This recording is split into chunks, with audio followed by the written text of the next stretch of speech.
What? Maybe that's why it was so cheap. This is not too safe. It looks better than it says it is. Oh, wow. Yes! Hello, today I'm testing some more kitchen gadgets, part of a massive playlist here on the channel, so please check it out at the end of this video, and let's get started with number one. This is a cupcake two-tone insert thing from a company called Wilton, who are actually quite a well-known brand for cakey things. They do cake things.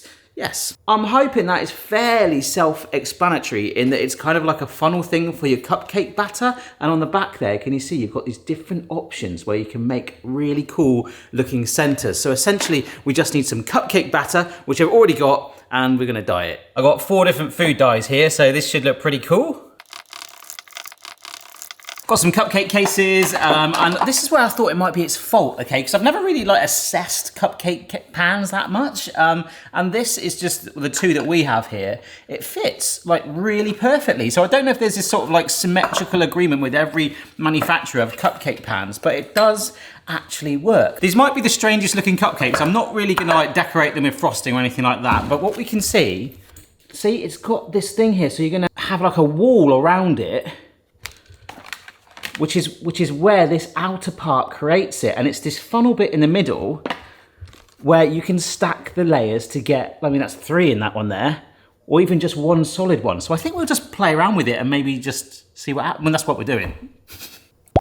Oh no, there is a slight fault with this. Unless I push it right down, it might mean there's a little bit of spillage. Because this is a slightly deeper pan, like with this one, for example, it's hitting, oh. And this is what's confusing me as well. We do the outer last. Look, it's spilling out. But if they get the bulk of it, I don't really mind that. I'm gonna push it like that. Oh, look at that, awesome. And we go on the outer bit now, which if I don't get around that side, is gonna push the red that we initially put in to the top. Okay. I just wanted to make sure I got that right. It does actually say fill the center ring first. I disagree with that. I'm gonna do the opposite. And if this completely fails, it's on me, okay? So this is the standard batter. There we go. Can you see there's a teeny bit in that middle there? I'm not too fussed about that. So if I just go let's go green all the way in there, you see? That for me is actually working better. But if I actually do the other theory of pressing it right down, I don't know if you can see in the middle there is literally nothing come through because I put that weight down on it. This is so bizarre. So if we just take this out like this, oh my gosh.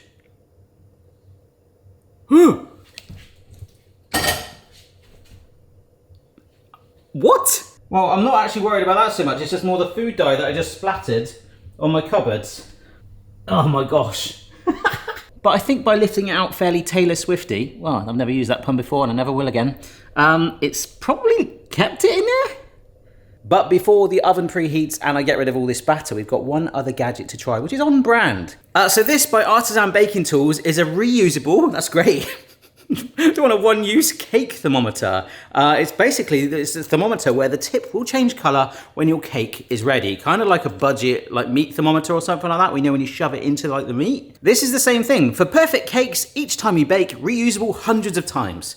You would hate it if this wasn't reusable, wouldn't you? Simply insert the thermometer into the center of the cake for 5 seconds. The cake is perfectly baked when the thermometer tip turns red. Yes, the tip is dark at the moment, but there's a little red bit here. Interesting.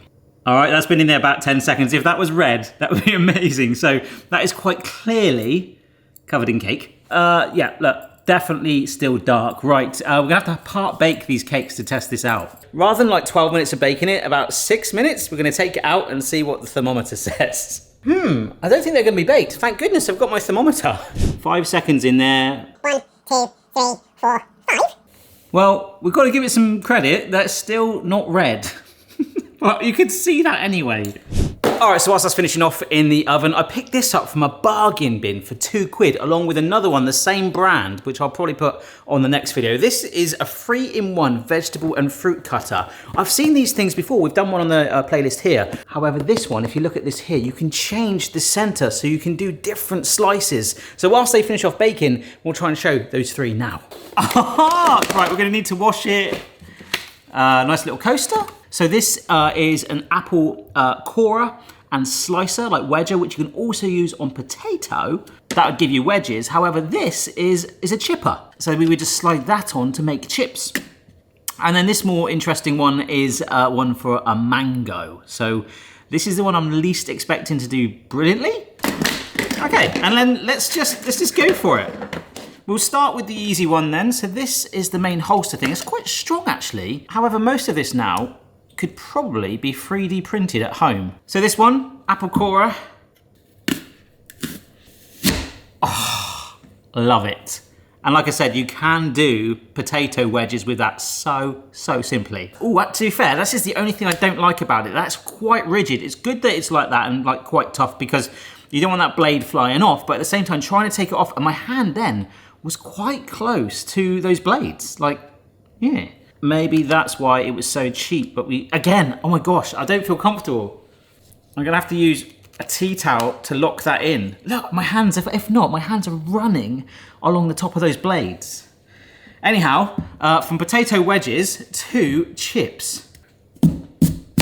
Oh, amazing. To be fair, it's pretty darn oh my gosh, that was locked in.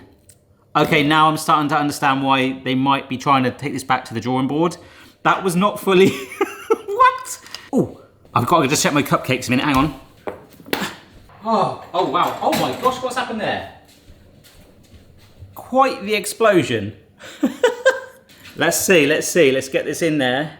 Oh, 1, 2, 3, 4, 5. It's red! It's actually red and slightly covered in cake. That's amazing. That is actually pretty cool. It's kind of like a little bit of double checking, if you will. Right, back to mangoes. Here we go. Oh gosh. Oh no, please don't slip. There is a hack using a glass. Oh my gosh. What? I'm really worried actually. If I don't, I need to take the bottom off this because this is not too safe. I need a steady, flat, there we go. There we go, look at that, right. They said that these mangoes were ripe and ready. They look more like polystyrene. Oh no, wow. Look at that, inside is a blooming big stone. So this, yes, has worked. But when I first thought, I was like, this is an absolute bargain. I can see why it might be. It could just be they're evolving it, but that's probably why that was in the bargain bin. Right, let's look at these cupcakes. Isn't it a bit like that TV show, Is It Cake? Let's find out. Let's go one at a time. Spoiler alert, they are all cake. Oh wow. Oh, what's happened there? Oh, was that? Oh yeah, that was just our one where we just went standard. Okay, and the last one. Oh wow. Yeah, that's just all kinds of weird, that one. That's just done what it's wanted to. It looks like a bit smiley face. Okay. Well, I'm not sure about that. It tastes absolutely fine. If you're aiming for something like that, you are going to be quite disappointed, potentially. However, the more you use it, maybe you'll get better at it, or better at it. Right, next one. All right, this next one is called the rice ruler. Look at that packaging there. That's actually awesome. Is that supposed to be like a king with his robe? But it's actually a bowl of rice. And that's the crown, isn't it? Wow. Simple, faster, tastier rice. However, I think a rice cooker, everyone should have one. Amazing rice in one of those. A simple measuring tool for adding the exact amount of water required to cook rice in any pot you already own. It measures not only the correct amount of water, but additionally provides the time needed to cook your rice perfectly. Not sure if you can see that diagram there, but you've got this like weird stamper thing. There's your rice there, and then there's different ridges that gives you fill lines depending on the rice. Actually, why don't we just get out of the packet, I'll show you. Oh my gosh, I've got a sticker. Long grain brown rice, 43 minutes. Medium grain white, and then your classic long grain white, which takes 18 minutes. So we'll start with that first. I'll give this a little bit of a wash. Check out these instructions, and then rice baby. And this is some rice that I've just washed off a teeny bit. So the water in there doesn't matter too much. Just gonna push it in. Now we grab the rice ruler. So that's nice and level. And what I've realized is this height there is 1 inch, right? So it says to add the rice to a depth of 1 inch, and that is pretty much it. We then find the rice, so this is long grain rice, yeah, we put it there, and the arrow here, we fill water to where the top of this box is. And yes, all our jugs seem to be in use at the moment, so I'm using a fat separator. Once it hits the boil, the lid goes on, we lower the heat and cook it for the time on here. So for the long grain rice, it does say 18 minutes. However, I want to try and cook the brown rice at the same time because I don't need this in there. This takes a lot longer to cook. And see that box there? I'm gonna go just to where that arrow is. That looks like a lot of water. Oh, and this is just starting to boil. Lid on, lower heat. 18 minutes from now, we should have long grain white rice. This thing is gonna take a little bit longer. 43 minutes for that. So whilst that rice is still cooking, we've got another gadget here, which I think is actually underrated, not selling itself enough. This is by Brabantia. It's quite a respected brand. I think our dustbin's from Brabantia. It's a 2-in-1 universal opener. Now, what I don't like about this is it's got nothing on there other than a little image on the top right into why it's 2-in-1. Look, if you look at it, can you see that? All the different sort of like weird grooves and that on it. It's really crazy looking thing. You know, sort of as a result, I feel like it could do more. Like this bit in the middle here looks really barbaric, but like I feel like that could, like, you could crack a walnut on that bit there. It looks better than it says it is. But for it to be 2-in-1, we have got like the standard thing. I mean, does this make everything a bottle opener, just having a little hook thing there? You get them on tin can openers, but oh, this is on my merch store if you're ever interested. I have some random t-shirts and designs. Cider from a mug. But I've made this weird commitment today with our final gadget, which is actually a semi-viral gadget. It's very popular. We're gonna make a pizza. What I tried to do is get 3 different lids, okay? 3 different sizes. We're gonna start with a small lid, baby food, okay? And we're gonna see if this universal opener will go on there, grab it. Oh, baya. Pop that seal. Slightly larger. This is the thing, like we went that way up for the small one, but then there's a sort of like raised grip here. I think you kind of do one way for the smaller ones, and then you go upside down that way for the really big stuff. So let's see. This should grip it well. Oh my gosh. This is like you've seen on the playlist, or if you haven't, please do check it out. There's been a few tin can openers, and a lot of ones are like 5-in-1, 6-in-1. This is just like humble. It's a humble opener. It's 2-in-1, like I'm doing the job. But this is the mammoth one here. Big old jar of pickled gherkins. So we've got to go this side, that real wide opening. There's still a bit of slack there. And what it is, there's these sort of like grips there. Can you see? There's sort of like triangular indents that's biting into the lid. So we should just be able to do this fairly effortlessly. Oh my word. Will it help me put it back on? Is it that good? Oh wow. It's 3-in-1, you can put the lid back on. This is possibly, I never thought I'd say this as a grown-up man. If I look back at my teenage self, I'd be like, possibly the most exciting tin opener I've ever had.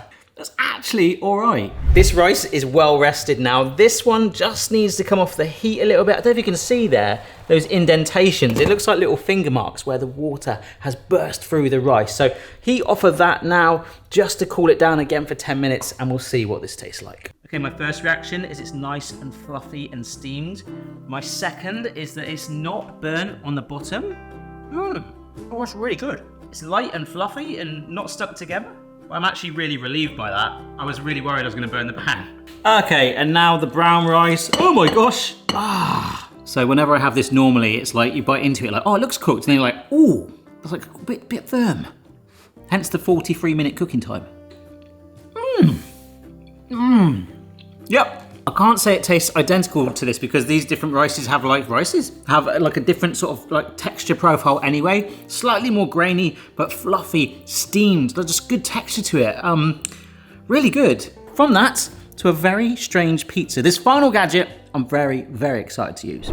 Our last gadget involves pizza, hence this amazing pizza oven right here. In fact, I've got the competition going at the moment. Anyone that signs up to my top tier of Patreon, I'm gonna get them a brand new one of these. I'm paying for it myself. They are so, so good. But once it hits midnight, 28th of February, I'll pick a winner from there. And as standard for other patrons, I am signing these and giving them away, which is really, really fun indeed. So good luck with that if you've entered, and check out the Patreon if you wish, with Discord, behind the scenes, early access, all that kind of stuff. This thing, I'm really disappointed with it. It's arrived and it's basically a conveyor belt pizza peel thing, okay? It could be amazing because, let's face it, we've all been there. So this actually cost me, it looks absolutely pathetic. I think this feels like plastic, but I'm told it's bamboo, okay? Now this thing, I've actually got it upside down anyway, can do this, okay?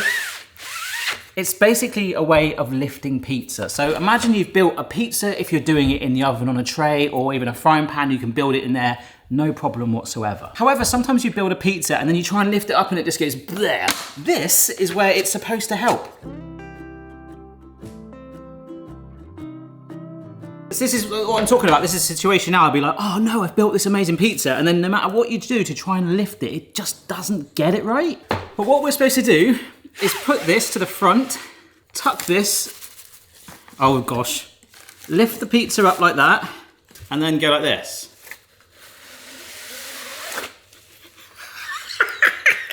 Oh, does it need a bit of flour on it, I wonder? It's been really popular and suggested by you guys, this one, but it did have a lot of 1-star reviews. Maybe I'll try and get more under it. No. I think with a little bit of convincing, if I get right under it, there seemed to be like a motion where I sort of push forward with it. See, like that. I think we can do it. I think we can do it. Maybe I'll go about halfway up like this. Get under it a little bit.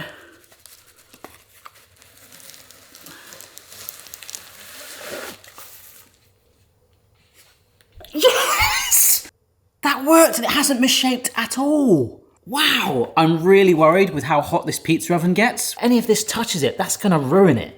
I would much prefer doing that, but remember the role of this is only to get it up off your surface and onto a pizza thing, and then you use a standard peel or a proper pizza peel shovel thing to scoop it out once it's done, I think. I'm sorry, I'm gonna put long sleeves on for this. Oh my goodness. Hello, baby. Oh no.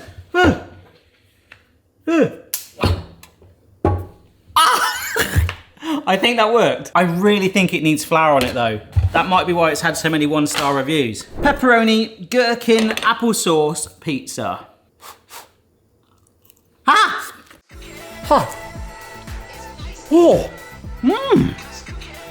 Mmm. Thanks for watching. Consider subscribing if you wish. Don't forget to check out the rest of the gadget playlist. Keep any gadget ideas you've seen coming over to me. Favorite one today, it could be this one with some work, but I think my favorite is the underrated 2-in-1 can opener, which is quite boring.